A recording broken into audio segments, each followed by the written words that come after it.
The subcommittee will come to order. The chair recognizes himself for an opening statement. Thanks for all of you for your patience. Good afternoon, everyone, and welcome to the first Innovation, Data, and Commerce Subcommittee markup of the 118th Congress. It is fitting to follow up from last week's subcommittee hearing on competitiveness versus China by bringing real solutions. As I said last week, the American people are the most innovative in the world, but American innovation to build the future of tomorrow's means nothing if our government creates barriers and red tape that stand in the way. The Chinese Communist Party continues to prop up its private sector by throwing money at it. America must not give in to the temptation to follow suit, but instead look at the reasons why our companies leave our shores. Authorizing billions of dollars in government spending is not a silver bullet for the challenges our country faces, especially when we don't even know what the real problems are. So today we will mark up H.R.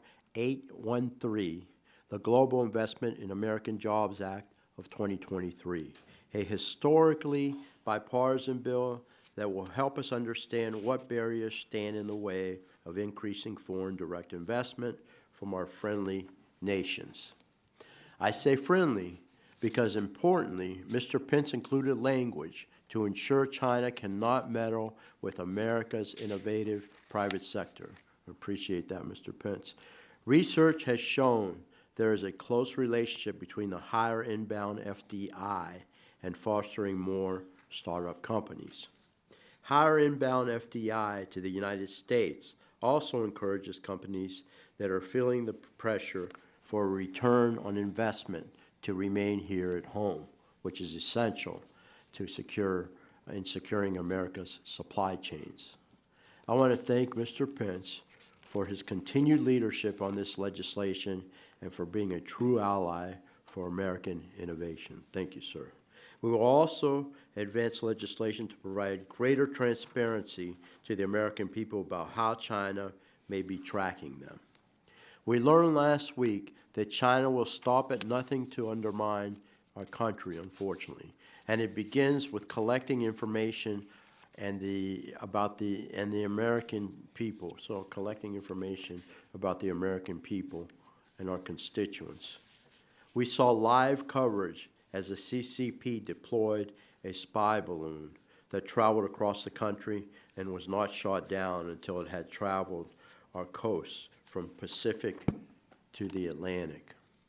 What they had collected and transferred back to their country is still a mystery, and our constituents' anxiety is certainly understandable.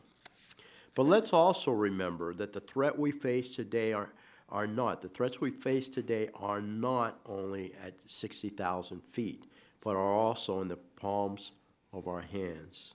While TikTok remains in the app stores for the average American to download, we have been prohibited from downloading it onto our work devices. I want to thank my colleagues from Florida, Representative Kamek and Representative Soto, for introducing the Caution Act, which requires anyone who sells or distributes a mobile application that is banned on federal government devices to notify any individual prior to downloading or uploading the application of such ban. If you come to my home state, the great state of Florida, you may come across signage warning you of alligators in the area. What you do with that knowledge is certainly up to you, but the advisory is warranted given the risk, especially in the swamp, right, Kat? The Caution Act takes a similar approach through an advisory label to users about the risks of downloading a government-banned app. And while TikTok deserves our scrutiny, there are many applications or websites that may have associations with or located in China, which is why the subcommittee will also be moving forward.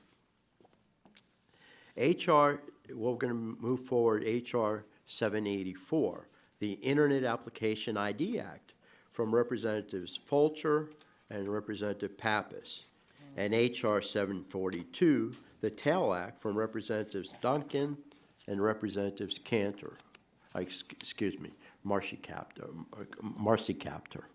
While many of these apps or websites may not pose any danger, Americans deserve to know if they have connections to the CCP or if they make their information available to the CCP. These are bills which have been championed by lawmakers for several years now. And in the light of our committee's emphasis on the dangers coming from China, I'm glad we will further examine them today. I'm also glad to see these proposals supplement the already strong provisions in our data privacy legislation, which we must pass. The clock continues to tick in the race to win the future against the CCP's oppressive regime. I want to thank the members for their hard work on these bills. So let's work to move these bills forward. They're great proposals, and I'll yield back, and I'll recognize the ranking member, the gentlelady from Illinois, Ms. Schakowsky, for 5 minutes for her opening statement. Thank you so much, Mr. Chairman.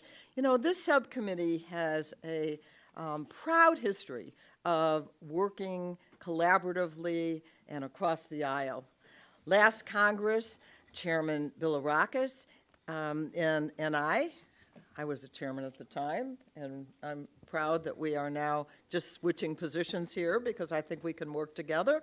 We worked closely to pass more than 10 really significant bills that became law. I sincerely hope that we can continue in this vein.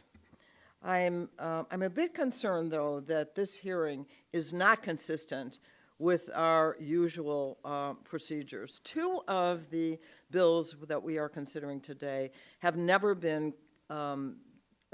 talked about at all, have had a legislative hearing at all, and as a result, stakeholders have not been able to weigh in, and subcommittee members have not been able to ask the questions that need to be asked.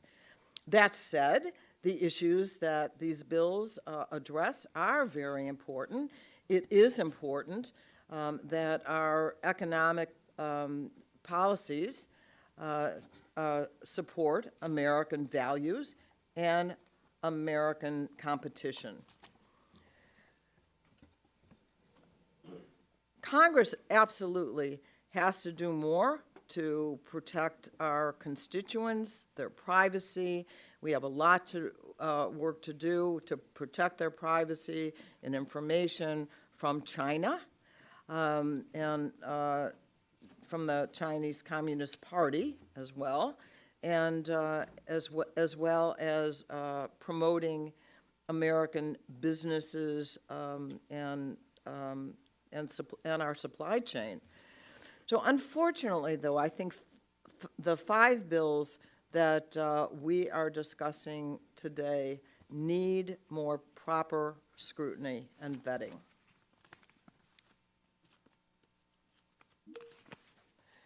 We need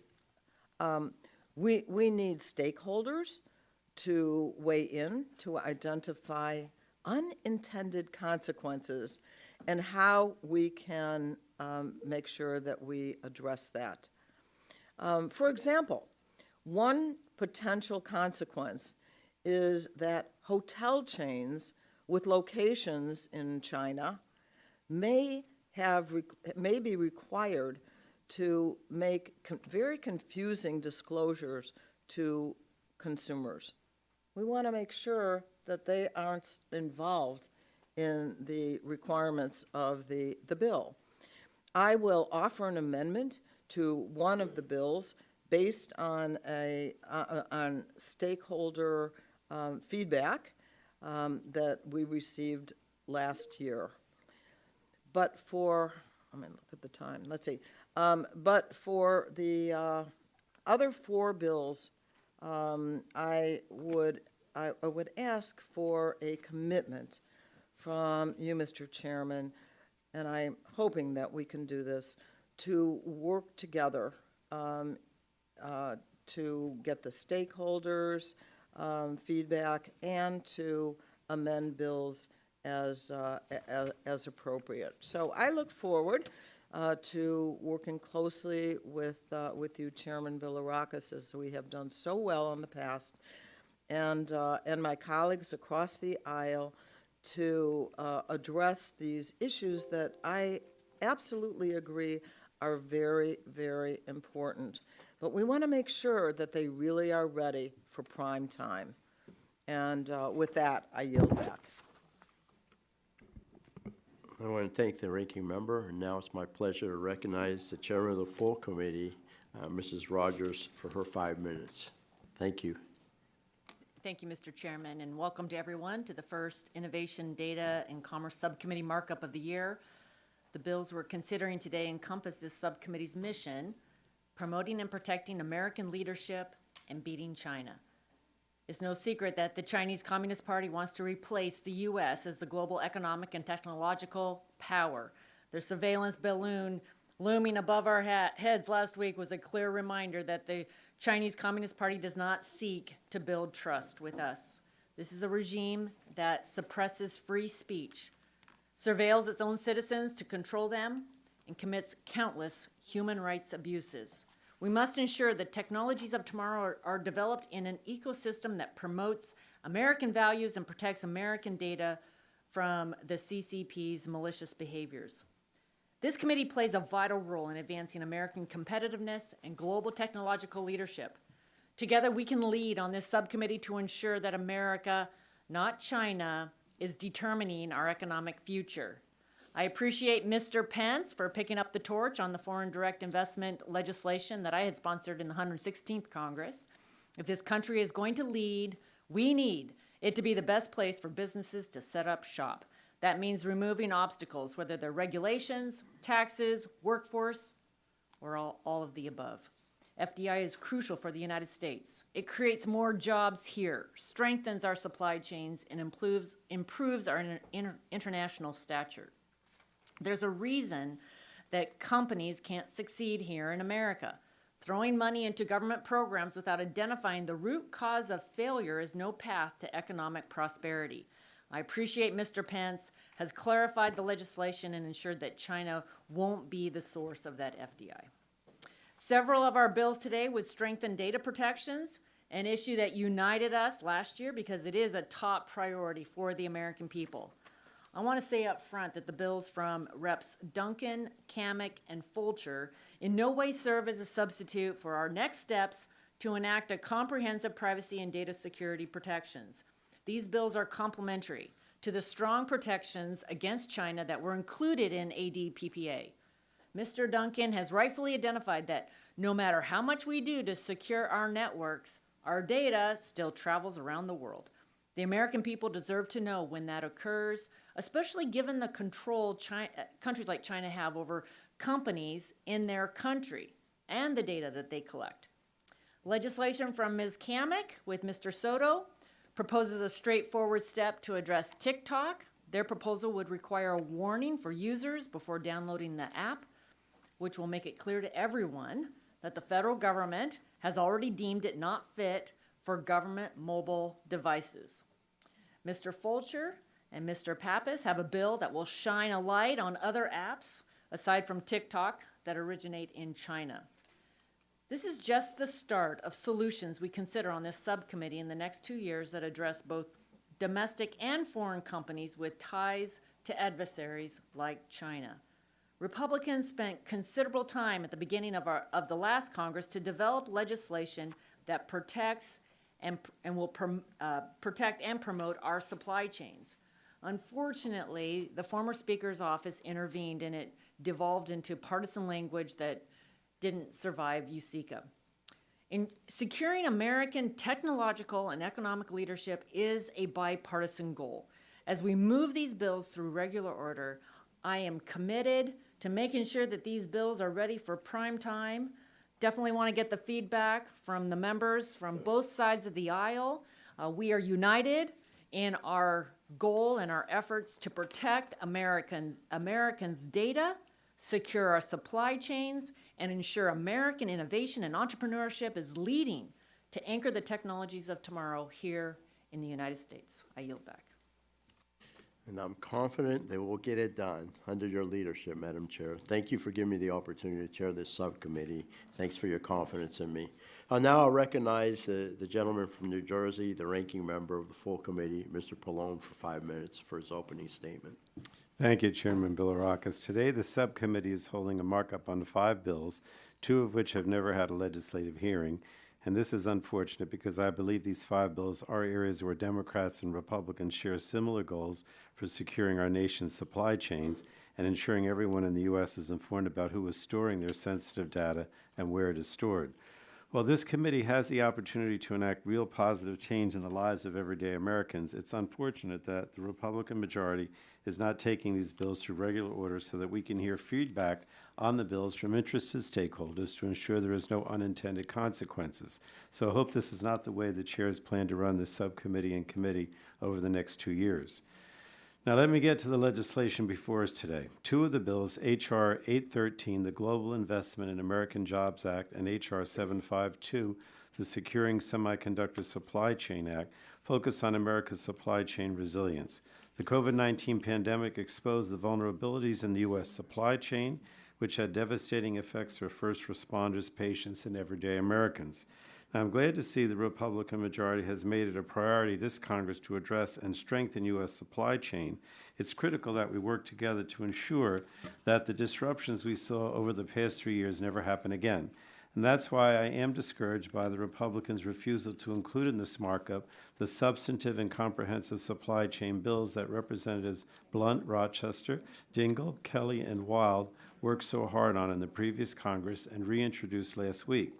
If Republicans are serious about securing our nation's supply chains, I hope they will seriously consider working with Democrats to move these substantive bills, and I look forward to addressing any concerns they may have. Now, 2 of the other bills on today's markup, H.R. 742 and H.R. 784, focus on disclosures to consumers. H.R. 742 requires disclosure of the fact that a mobile application is owned by the Chinese Communist Party or a non-state entity located in the People's Republic of China. H.R. 784 requires disclosure that a mobile application or website maintains and stores information in China. These bills address problems worthy of our attention, but they are way too broad and need more work. Versions of these 2 bills introduced in the last Congress are part of a legislative hearing on December 2021. But there was very little discussion on either of them, and the witnesses did not address how the bills would affect consumers and American businesses. So I support giving consumers access to information about where their data is maintained and who has control over it, but I don't think rushing through 2 pieces of legislation like this without proper feedback is in the best interest of anyone. And I have similar concerns about the last bill on today's markup, H.R. 750. This bill was only introduced a few days ago, and there's not been adequate time to vet this legislation with stakeholders to fully explore its implications. So again, I hope we can work in a bipartisan manner to continue the work Democrats championed in the last Congress to protect consumers and our national security. I also hope my Republican colleagues will commit to working with Democrats between now and any full committee markup so that we can come to a bipartisan agreement on these bills. And with that, Chairman Bilirakis, and I thank you and our ranking member, and I yield back the balance of my time. Thank you. Thank you. Appreciate it. The chair reminds members that pursuant to the committee rules, all members' opening statements will be made part of the record. Now, are there any further opening statements? Okay, we'll go. Anyone over here? Okay. Representative Dingell, you're recognized for 3 minutes. Thank you, Mr. Chairman. I have long fought for policies to support domestic manufacturing capacity, strengthening supply chains, and growing American jobs. I'm grateful that this committee is taking a hard look at these issues and that there is bipartisan interest in taking every effort to strengthen America's competitiveness. Last week, my colleagues, Representatives Blunt, Rochester, Kelly, Wild, and I introduced comprehensive legislation aimed at strengthening our supply chains and preempting future shocks to our domestic capacity like we all experience and continue to experience as a result of the COVID-19 pandemic. The Supply Chains Act has garnered the support of over 100 stakeholder groups, spanning across labor, industry, consumer groups, and others, including the Semiconductor Industry Association, the National Association of Manufacturers, the Motor Equipment Manufacturers Association. This coalition has included the support and input of both Democrats and Republicans, and I look forward to continuing that bipartisan effort in the new Congress.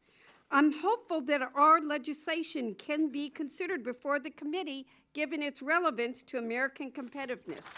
I'm eager to work with my colleagues on both sides of the aisle to refine and strengthen our bill and move it forward. If we seriously want to consider steps to strengthen our competitiveness with China, we must adopt a comprehensive strategy to shore up our supply chain. These efforts have significant ramifications on our economy and our national security, and many of the members on this committee have underscored these priorities. The legislation under consideration at today's markup, while important in terms of the intent, does not go far enough to address the significant gaps in our supply chain and its resulting impact on American competitiveness. The members of this body know that I am someone who encourages bipartisanship, and I want to work with my colleagues on the other side of the aisle to enact strong, substantive legislation that secures our supply chains, strengthens our national security, and supports our manufacturing capacity.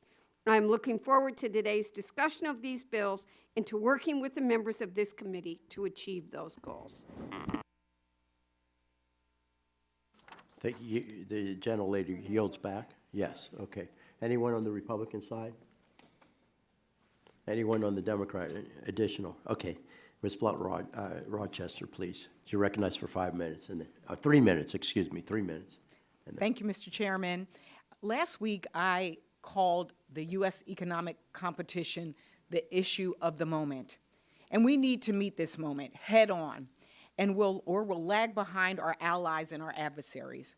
Our success depends on strengthening our infrastructure, our workforce, and our supply chains. Last week, we took critical steps, or last Congress, we took critical steps and made the largest investment in infrastructure in our nation's history. We expanded access to broadband and also focused on our roads and our bridges and our water systems. And we also created new workforce programs. But we need to fully address our supply chains. We made gains last Congress with semiconductors, and as the founder of the Bipartisan Future of Work Caucus, I was proud to support the CHIPS and Science Act. But the shortages go beyond chips. That's why I introduced the Supply Chains Act with my friends, Representatives Dingell, Kelly, and Weil. We need a comprehensive and resolute strategy to shore up our supply chains, and this bill will do just that. I want to thank Chairman Bilirakis for the focus on these issues.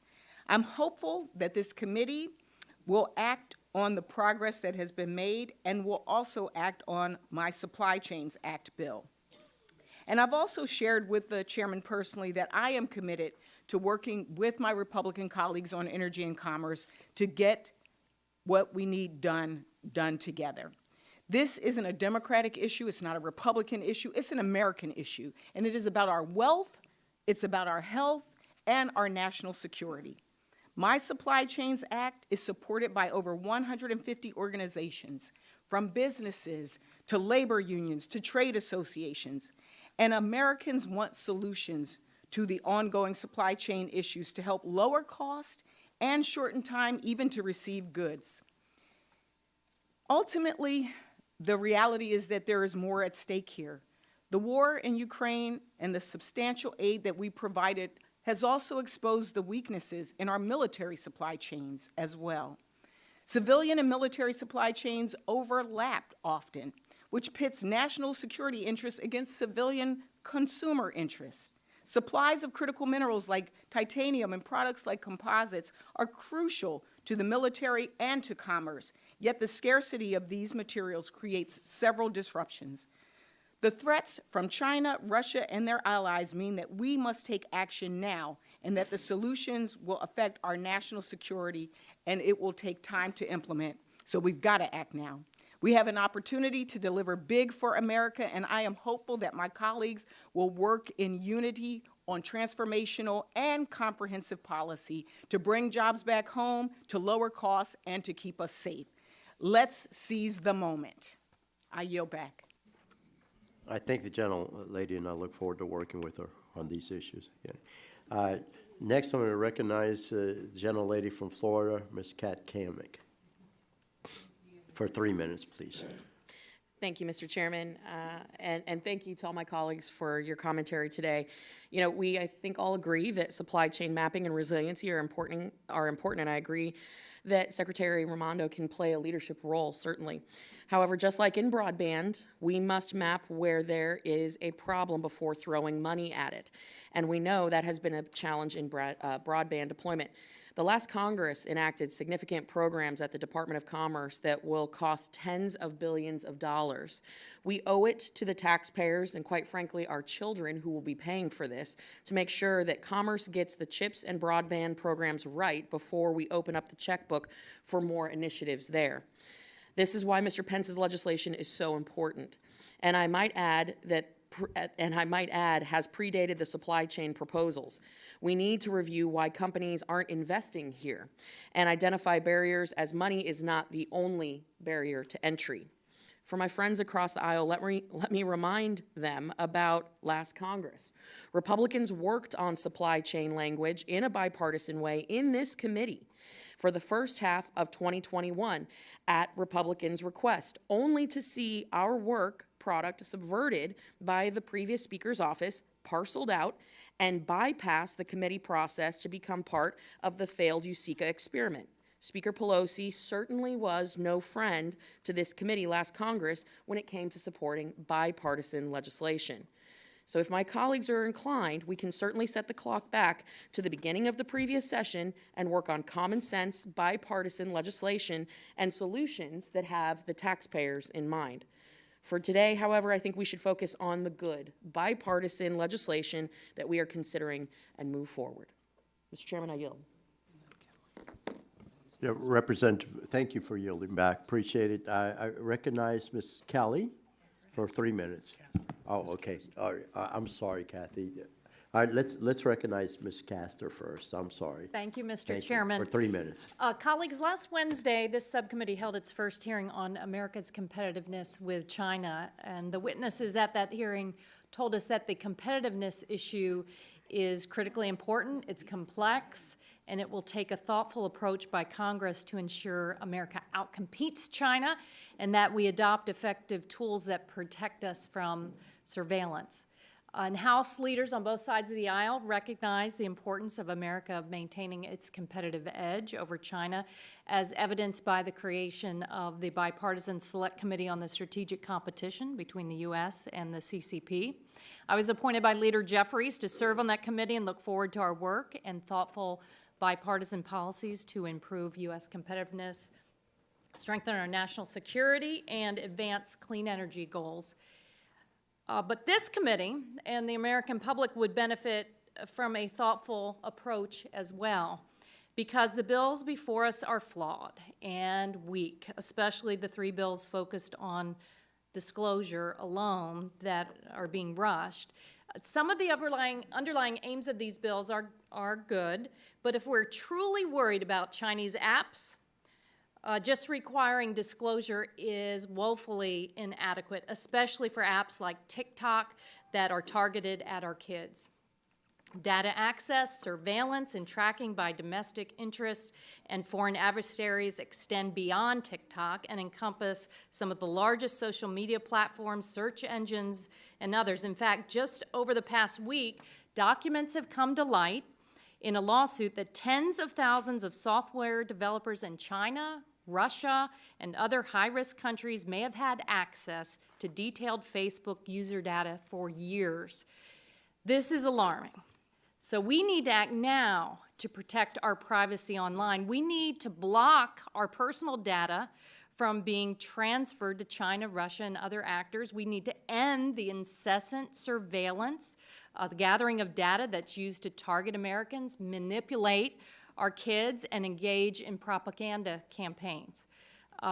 I'm heartened that I'm hearing from more and more colleagues that we need to protect kids online. I agree. In fact, in early 2019, I was one of the first members of Congress to highlight, raise concerns about ByteDance, the owner of TikTok. But we need to do more than disclosure to protect our kids and empower parents. We need to ban targeted advertisements.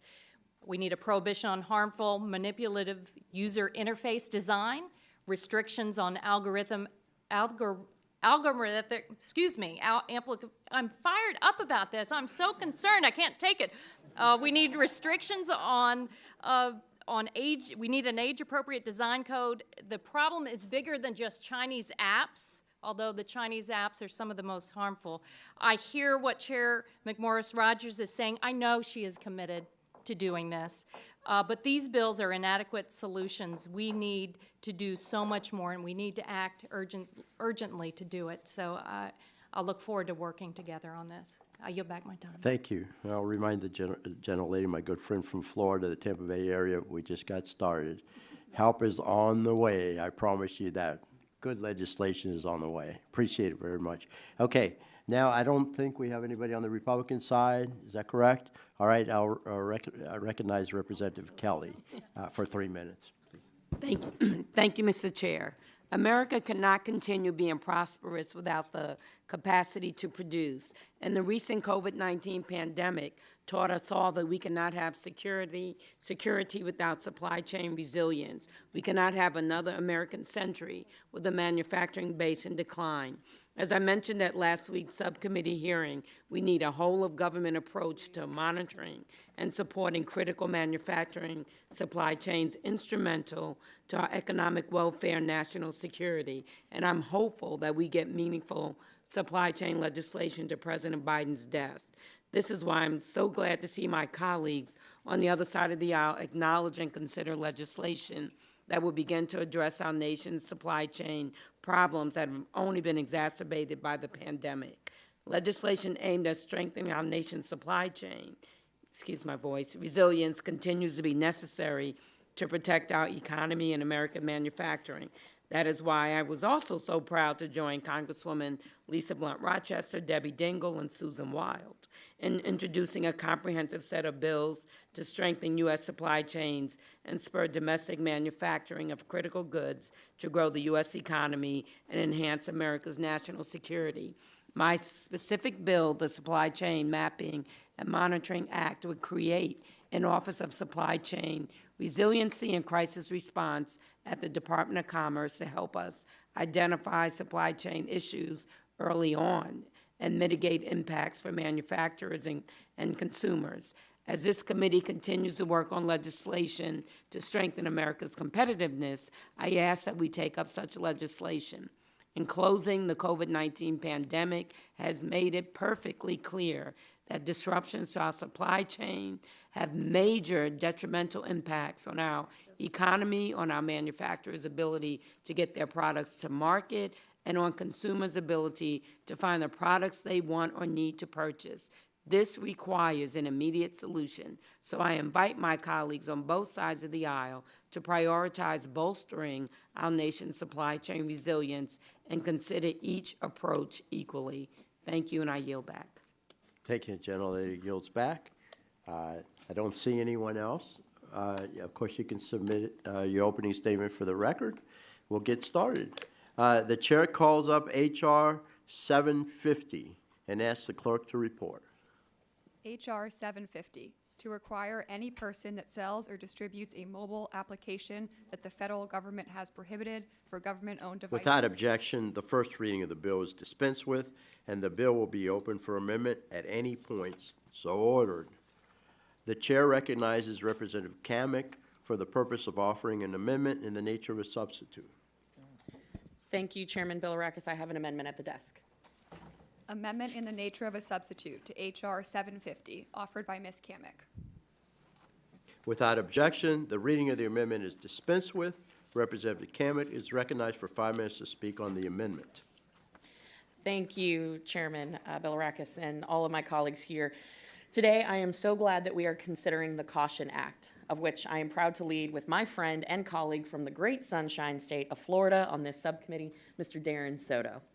Every member in Congress understands the national security risks posed by the Chinese Communist Party.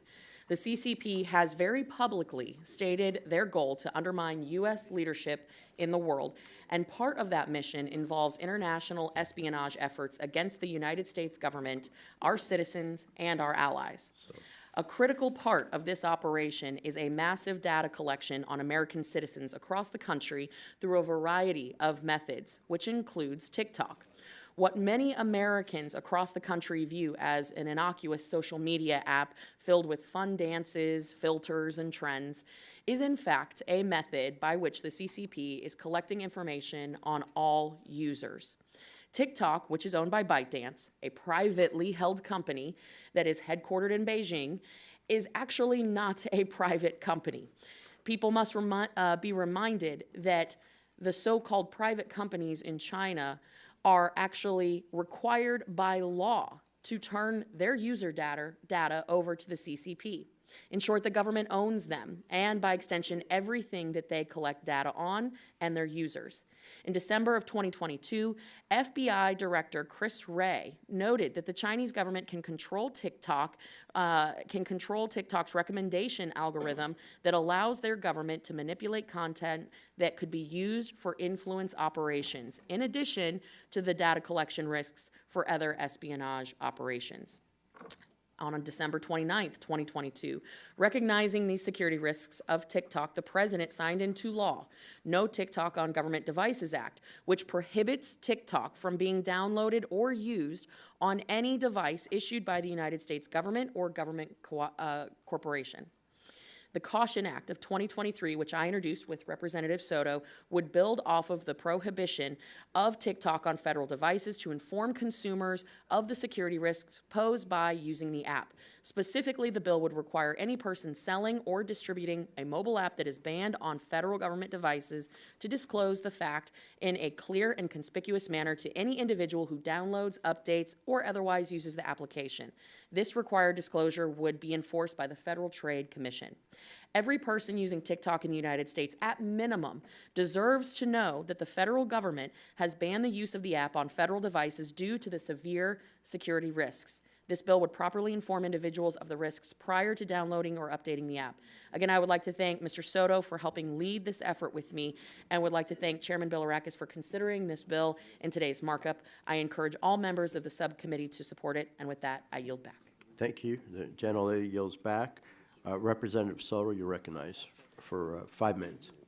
Thank you, Mr. Chairman. I move to strike the last word, and I thank my colleague from Florida, Rep. Kamick, for this great bipartisan bill. The Caution Act really builds upon bipartisan TikTok ban that was passed in the omnibus for federal devices. It passed in December 2022, was signed into law by President Biden, and expresses concerns, bipartisan mounting concerns of security with TikTok owner ByteDance and their data sharing policies potentially with the Chinese government.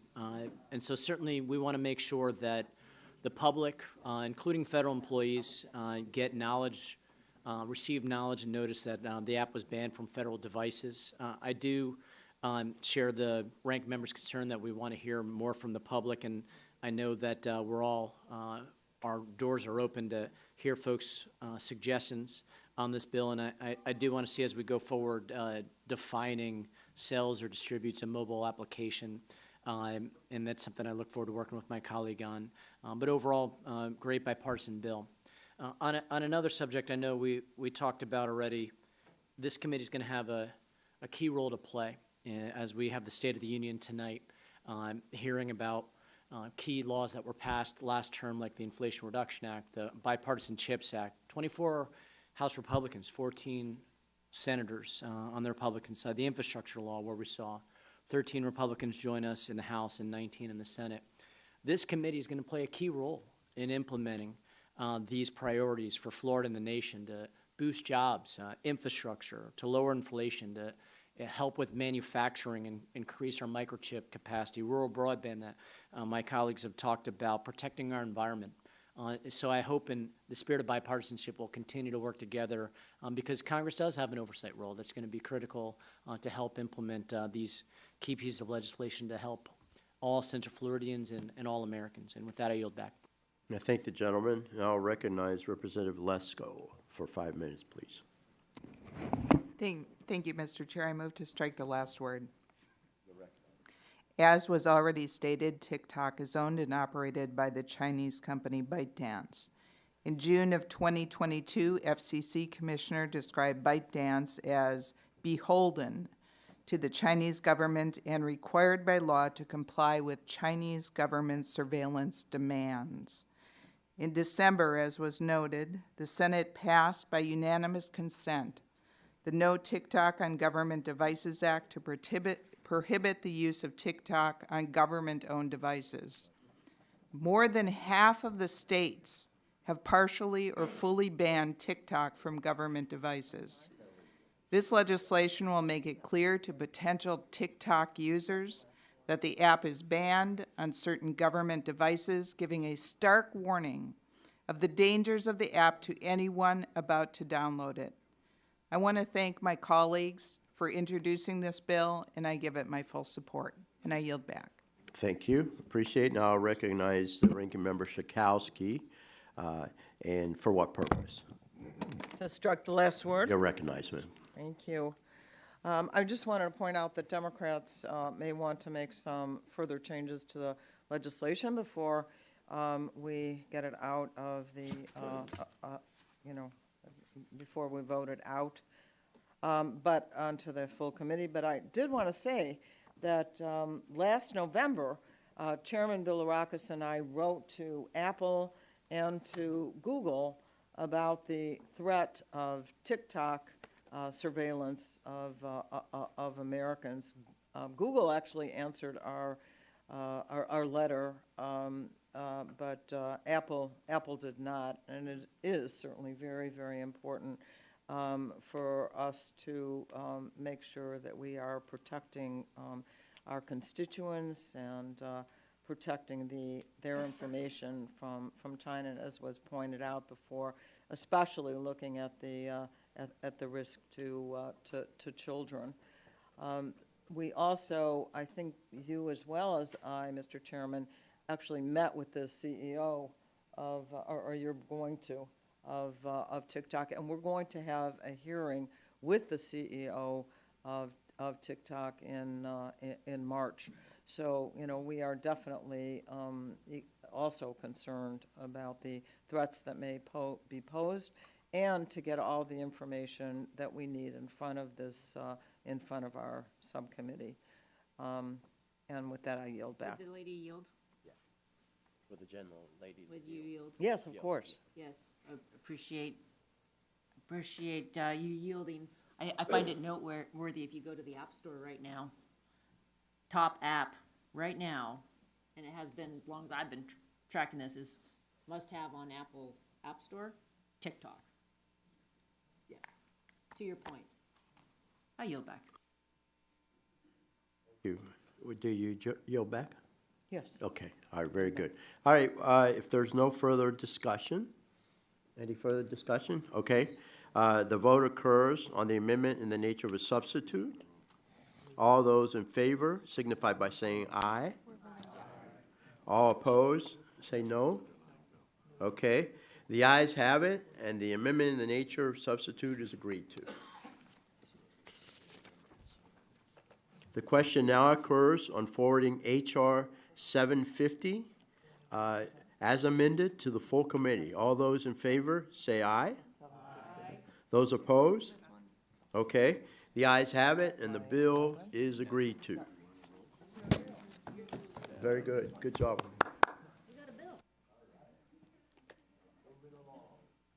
The chair calls up H.R. 784 and asks the clerk to report. H.R. 784, to require any person that maintains an internet website or that sells or distributes a mobile application that is owned wholly or Without objection, the first reading of the bill is dispensed with, and the bill will be open for amendment at any point. So ordered. Are there any bipartisan amendments? Are there any other amendments?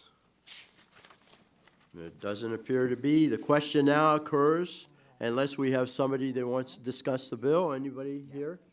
Yes. Anyone want to discuss on the Republican side? No? Okay. Anyone on the Democrat side? Mr. Chairman? Yes. Oh, okay. Mr. Chairman, thank you. I move to strike the last word. Okay, you're recognized, sir.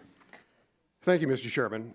H.R. 784 is the Internet Application Integrity and Disclosure Act, and thank you for putting that on today's markup. Special thanks also to my friend Congressman Chris Pappas of New Hampshire for co-leading on this bill. This bill requires that websites, online sellers, distributors of web-based and mobile applications disclose if they are located in China or owned in whole or part by the Chinese Communist Party. It's a warning label to individual users, business users, internet users, and mobile service providers the origin of applications prior to downloading them, particularly if the origin is within China. China has earned our distrust. So the idea here is to protect individuals and businesses who might download such an application, ensuring transparency and disclosure of its origin.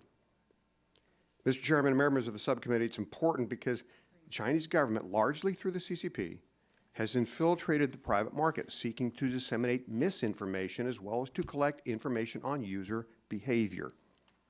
While some applications may be nominally controlled by private entities, they are often de facto arms of the CCP, aided by a complex web of laws and policies that compel organizations to carry out the wishes of the Chinese Communist Party.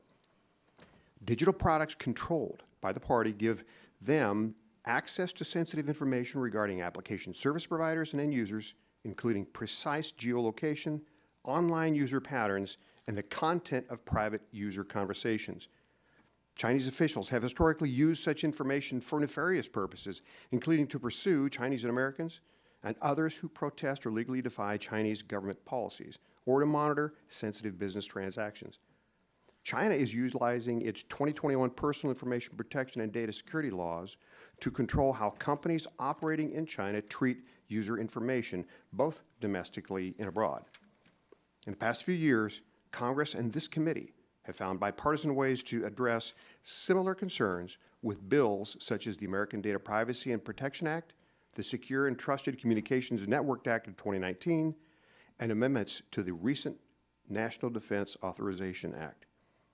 H.R. 784 adds statutory leverage to guard against concerns addressed by those pieces of legislation by ensuring people know the potential risks to their data and online behavior when tracked by a Chinese entity. Currently, lack of transparency and disclosure is a threat to anyone who downloads an app off the web to their computer or phone, and ultimately it's a threat to the U.S. economy and security. Mr. Chairman, with that, I urge passage of H.R. 784, and I yield back. The gentleman yields back. For what purpose does the gentlelady seek recognition?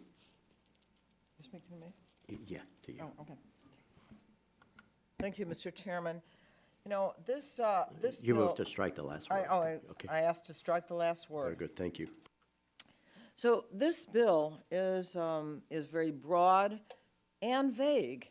And I want to say that there was not any testimony about it in any hearing. And Mr. Bilirakis, I would hope that you will commit to work with us to fix the problems before we before the committee markup. I work to, I commit to you that we will have a conversation with regard to this particular bill. Thank you. I yield back. Anyone else?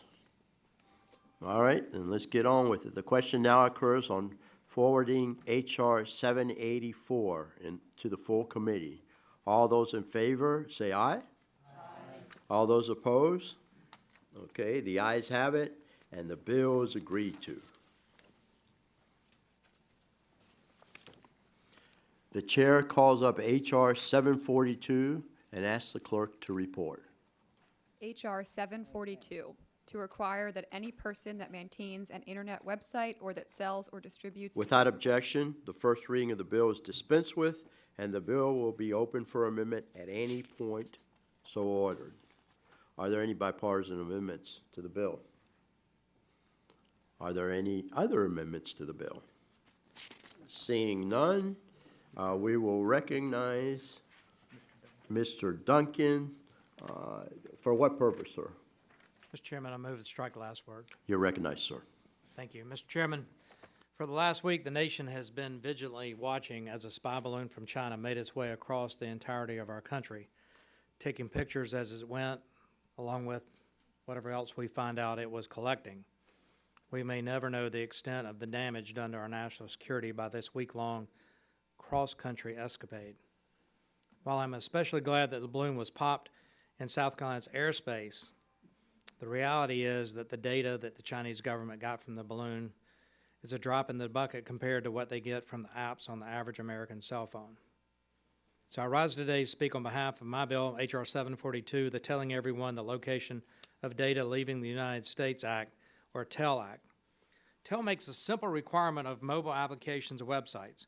If you store and maintain data in the People's Republic of China, or if users' data is in any way accessible to the Chinese Communist Party or any other Chinese state-owned entity, you must disclose that to the consumer. Now, I'm asked by apps all the time whether I give them permission to do this, that, and the other. And I agree or I don't agree. That's what we should have apps telling the American people, that your data is going to be stored in the People's Republic of China. Disclose it to the consumer. The American people deserve to know which apps on their phone or programs on their laptop are collecting personal data to give it to the Chinese in quantities far greater than those from the big white balloon and in far greater depth. The bill also provides that failure to disclose is a violation under unfair or deceptive acts clause, and it gives the FTC enforcement authority to fine companies who either fail to disclose or knowingly disclose false information. The big white Chinese spy balloon was a wake-up call to America. This bill should be a wake-up call to big tech. Our constituents are sick and tired of their data being exposed to the CCP. If you don't like the disclosure requirements in this bill, knock off storing data in China or be prepared to tell my constituents that it's stored there.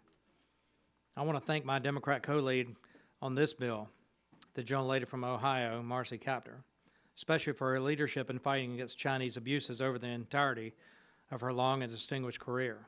I also want to thank our other original co-sponsors on this important bipartisan legislation, my friend Scott Perry of Pennsylvania, chairman of the House Freedom Caucus. This bill is proof that we can work together across ideological spectrum, across party lines to protect Americans from predators of the Chinese Communist Party. I ask for your support of the legislation, and I yield back the balance. I thank the gentleman, and for what purpose does the gentlelady seek recognition?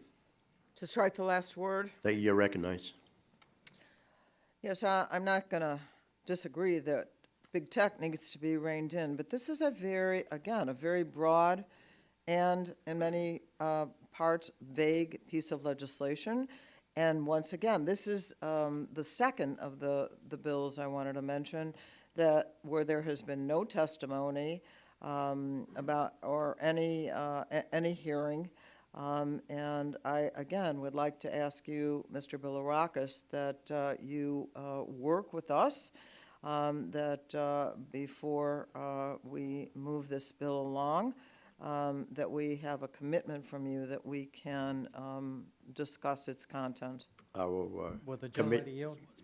Yes, please. Well, Will the the gentlelady- gentlelady has the time. Yes. Will she yield to me? I'll yield to you, Okay. sure. Thank you. This is the second Congress I filed this piece of legislation in, so it's been out there. And Congress put a lot of pressure on big tech to make sure that apps informs you that tracking data was on or give you the permission to opt out. So this is just a continuation of informing our constituents that that's out there. It actually has been talked about for a long time, so this isn't a new issue. Another legislative hearing talking about this specific issue, in my opinion, isn't necessary. We all know the issue. Our constituents talk to us about the issue, and that's why I think it's so important. I thank the gentlelady for yielding. I yield back. Okay. Yeah, if the gentlelady would yield to me briefly? Yeah. Yes. Okay, I yield back at Yeah, this we time. did Thank have a you. legislative hearing on this in the previous Congress. Just wanted to point that out, but I commit to having a conversation with you, obviously. We can have a discussion. Thank you. We have new members, too, so I would like to I appreciate that. Thank you. Thank you. Any further discussion on this particular bill? Yes, we do. Okay. Representative Lesko, and then we have Mr. Dunn as well after that. But I'm not sure if the Democrats. Thank you, Mr. For what Chair. purpose, ma'am? I move to strike the last word. Thank you. You're recognized. As a co-sponsor of this legislation, I'm hopeful that this bill will advance out of the subcommittee today and head to the full committee and then the floor. This bipartisan legislation is critical to protecting Americans' data from the Chinese Communist Party. Americans deserve to know if their data is being stored, transferred, or exposed to China by companies that are owned by the Chinese Communist Party. China is a threat to our nation, and their efforts to exploit Americans and their data cannot be ignored. I support this legislation, and I yield back. Thank you. Gentlelady yields back. Anyone on the Democrat side wish to speak? All right. I'll recognize Representative Dunn for 5 minutes. For what purpose, sir? Thank you, Mr. Chair. I move to strike the last one. Thank you. Thank you. You're recognized. Thank you. So data privacy and security is vital to consumers and to industry. It's no secret that the CCP has repeatedly compromised the private data of millions of Americans. Banning TikTok on government devices was an important first step in protecting Americans' data, but taking additional steps to safeguard data is absolutely necessary. This legislation would allow the FTC to endorse rules that empowers Americans to know when their data is being compromised by China and if it's being stored, transferred, or exposed to China or to any companies owned by the CCP.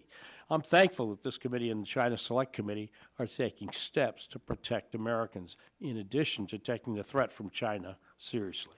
With that, I yield back. Gentleman yields back. Any further discussion? Okay. The question now occurs on forwarding H.R. 742 to the full committee. All those in favor say aye. Aye. All those opposed? The ayes have it, and the bill is agreed to. The chair calls up H.R. 813 and asks the clerk to report. H.R. 813, to direct the Secretary of Commerce in coordination with the heads. Without objection, the first reading of the bill is dispensed with, and the bill will be open for amendment at any point so ordered. Are there any bipartisan amendments? Are there any other amendments? Yes. The gentlelady is recognized for 5 minutes. Thank you, Mr. Chairman. Foreign direct investment risk includes offshoring and theft, and theft of intellectual property, or, let me offer, okay. I have an amendment at the desk. Amendment to H.R. 813, offered by Ms. Schakowsky. Yeah, you're recognized. Okay, so let me start over. Foreign direct investment risks include offshoring and the intellectual property or trade security. Excuse me. Offshoring has serious consequences and impact on workers. 1/3 of job loss in the manufacturing sector can be attributed to offshoring. Offshoring has contributed to the decline of our industrial base and weakened our supply chain. The United States relies on countries from around the world on things like consumer electronics, household goods, food, pharmaceuticals, etc. The Department of Defense warns that this is a national security risk. My amendment strengthens the underlying bill. What's missing from this bill is clear in, I'm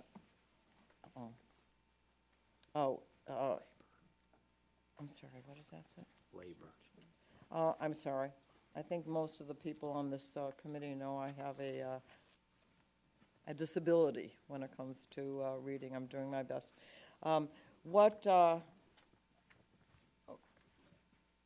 So what my amendment, I believe, would strengthen this bill, what's missing from the bill is clear instructions for the Department of Commerce to study the impact of foreign direct investment on workers, including the impact of offshoring and outsourcing on worker wages, employment, and well-being.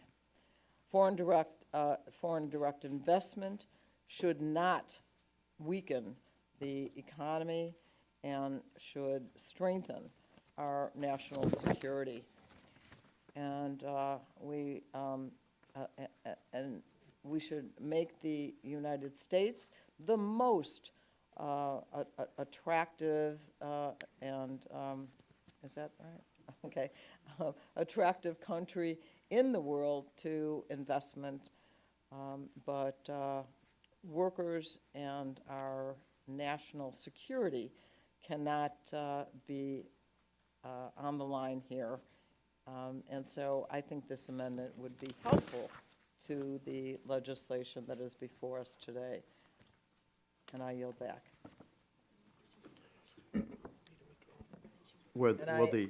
Go, you're recognized, you're recognized. Oh, I thought you were going to, well, will the gentle lady agree to withdraw the amendment if I commit to you that we will discuss this particular issue before we go to markup? Yes, I appreciate your saying that, and the answer is yes, I will withdraw at this time. The amendment is withdrawn. Next, we have, is there further discussion on the particular bill? Representative Pence, you're recognized for 5 minutes. Mr. Chairman, I move to strike the last word. You are recognized. Thank you, Mr. Chairman. I urge my colleagues to join me in supporting my legislation, H.R. 813, the Global Investment in American Jobs Act. This bill seeks to improve the attractiveness of foreign investment from allied nations and identify barriers that are holding back American competitiveness.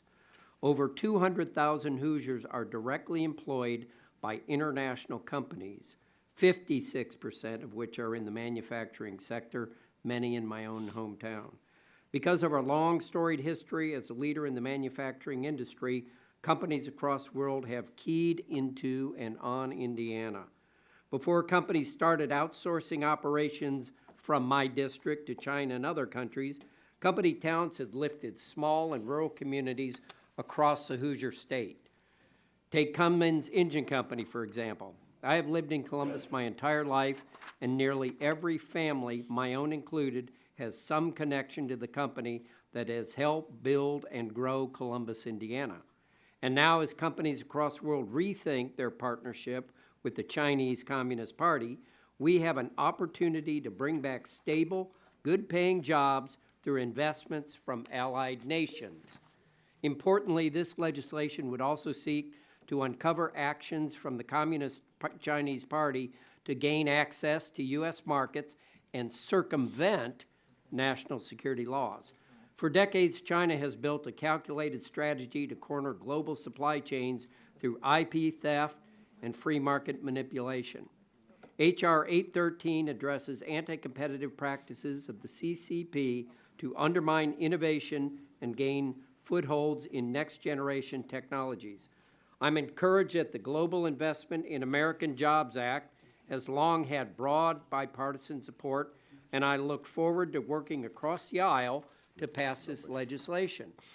During our subcommittee's hearings last Congress on this bill, we heard directly from stakeholders regarding the importance of foreign investment and the impact this legislation had on expanding opportunities for communities across the country.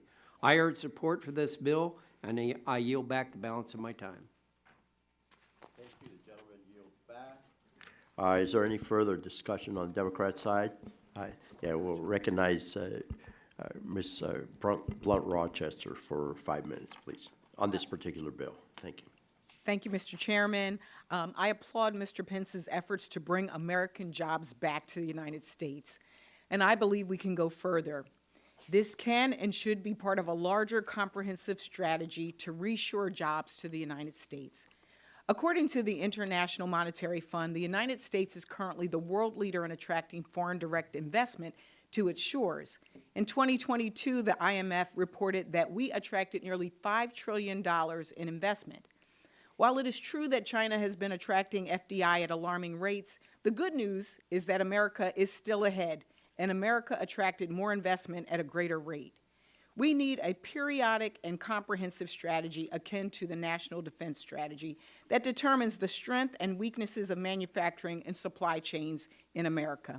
My bill, the Supply Chains Act, would do exactly that. It would create a comprehensive strategy that is developed every 4 years and would identify investments like FDI that can help spur manufacturing growth in the United States. Mr. Pence, I would love to work with you. Perhaps together we can ensure America remains a manufacturing and economic leader permanently. I will support Mr. Pence's bill, and thank you, Mr. Chairman, and I yield back. Thank you, gentlelady yields back. Anything further? The question now occurs on forwarding H.R. 8. Oh, there is one. Okay. Mr. Soto from the great state of Florida, you're recognized. Thank you, my dear friend and chairman from the great state of Florida. You know, with the State of the Union tonight, we know there's been a real manufacturing boom over the last year in the United States. 500,000 new manufacturing jobs created last year based upon the great American worker and American ingenuity, and driven by key landmark laws like the CHIPS Act, the Inflation Reduction Act, and even the infrastructure laws improving supply chains. 13 million workers in America are now working in manufacturing. In Central Florida, we're helping manufacture in aerospace and space, microchips, simulation and training. We saw a 4% increase last year, but there are over 800,000 jobs still not filled. So we know we have work to do both in this bill with improving investment, foreign investment, as well as workforce training to make sure that Americans who want to work have the job training skills to get there. So I look forward to working with Mr. Pence and others on this bill. I thank my friend. Anyone else? Anything further? All right. Well, the question now occurs on forwarding H.R. 813 to the full committee. All those in favor say aye. Aye. All those opposed? The ayes have it, and the bill is agreed to. Congratulations, Mr. Pence. All right, the chair calls up H.R. 752 and asks the clerk to report. H.R. 752, to require Select USA to coordinate. Without objection, the first reading of the bill is dispensed with, and the bill will be open for amendment at any point. So ordered. All right, if that's what you want, that's what you get. You're recognized. That's even better.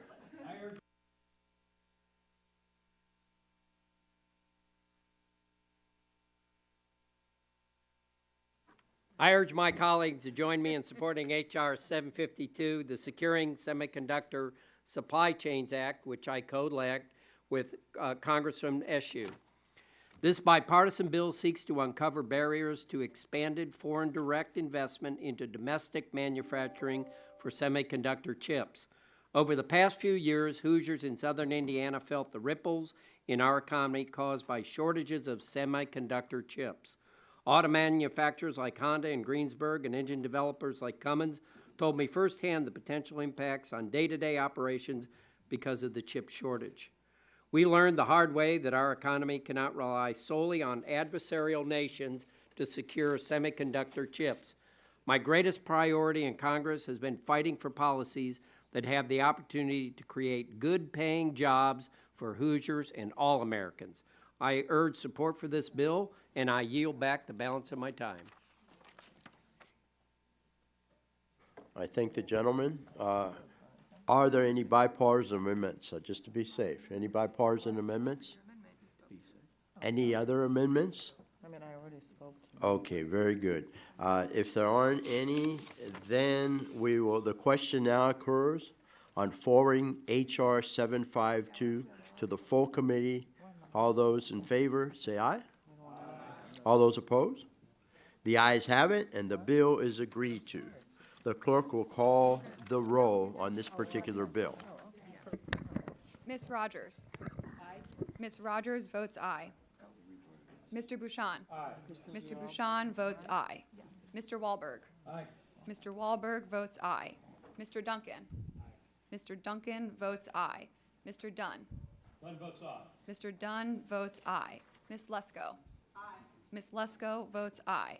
Mr. Pence. Mr. Pence votes aye.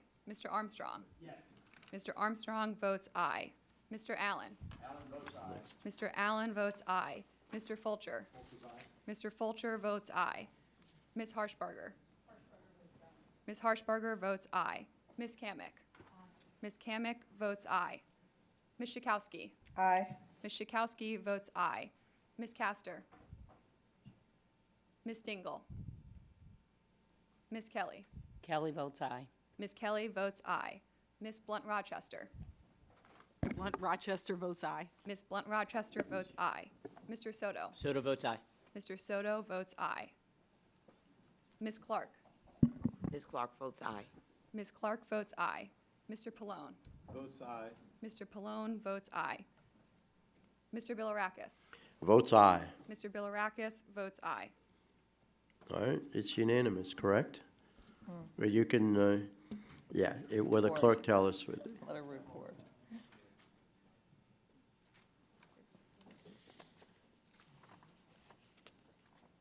Mr. Chairman, on that vote, there were 19 ayes and 0 noes. Very good, excellent. All right, without objection, staff is authorized to make technical and conforming changes to the legislation approved by the subcommittee today. So ordered. Without objection, the subcommittee stands adjourned. I thank everyone.